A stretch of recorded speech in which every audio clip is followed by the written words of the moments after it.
What's a what? What's a beauty like you got all that shit on you for? It's beautiful. Hey, it is not. You're beautiful. The skin's beautiful. You're beautiful. I love you. I love Aw, you I too. love you. I wish you the I gotta best. get away from here because I want to grab your ass. You're cute. See you later.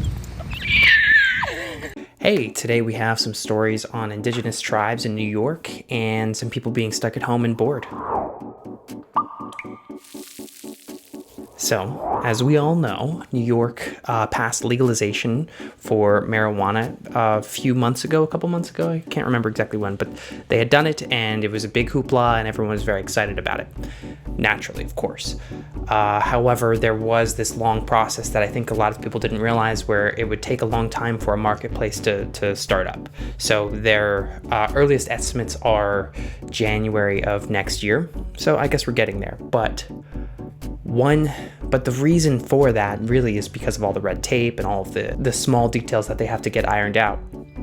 It's much easier to do that on a smaller scale, and we're seeing places in New York do that on a smaller scale, specifically in indigenous tribe reservations. Because tribal lands are able to have their own regulations and laws abiding within their bounds, they are able to create a marijuana industry within their group, and a couple have done that, or a few have done that already, and it's seeming like they are going to open up way before New York does. One of the most exciting parts of that is that they can create their own tax rate, and naturally what they should do is make it cheaper than New York, so then there's going to be incentive from outside of the reservation to go in and buy marijuana from them.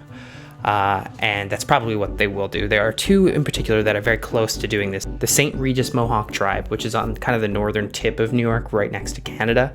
They are very soon going to give out permits and licenses for marijuana businesses within their tribal lands, and that should happen by the end of this year. And then there's another one in Long Island, Shinnecock Indian Nation. So if you are in New York, or not New York City, if you are in New York, keep an eye out on these two places, and you can probably go buy some weed legally before the state actually kind of catches up. When you off Sunday? Oh, feel like you got attitude the way you said Sunday. Second story is a fun little poll that AmericanMarijuana.org did, where it was asking people if they had smoked marijuana during the workday while they were stuck at home, while they were quarantining during the pandemic. And the numbers are pretty high, which is kind of cool. That basically taking all of the ages together, which is, from very, very old people to, 20-year-olds, 15% of the workforce says that they had consumed marijuana during the workday. That is in and of itself a pretty high number. But if you then go into the age brackets, anyone below the age of 30, and the number of people who had smoked marijuana during the workday for them is 41%. So that's extremely high. Almost half of the people have done it. And the number is also around there, about a third for people that are in their 30s to 40s. So some really interesting numbers here. Let's go over some other stats here. So 36.6% of those smoking during the workday were men, and 37.9% were identified as female, which is kind of interesting that there are more female smokers during the workday than there are men. That being said, I should say this now, it's a poll and it's all voluntary, so it's really whatever the person decides to admit. So when it comes to polls like this, usually it's a little skewed, especially if somebody doesn't want to admit something that they do. But all that means is that these numbers, if anything, are less of what they actually could be.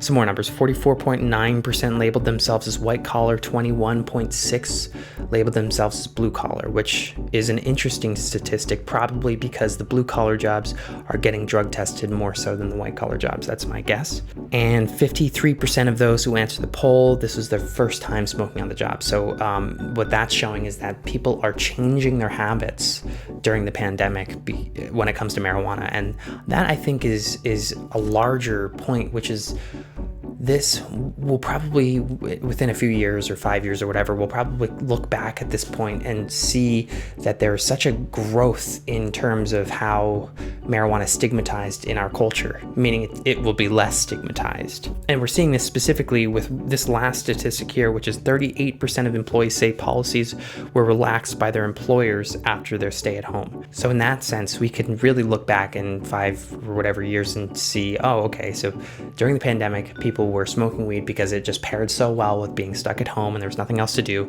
And that was a big pivot point in terms of how we see the plant. And those are the 2 stories today. We'll be back next week with some more stuff. See you then. There really ain't no better feeling than smoking some weed in the woods with your dog. Isn't that right,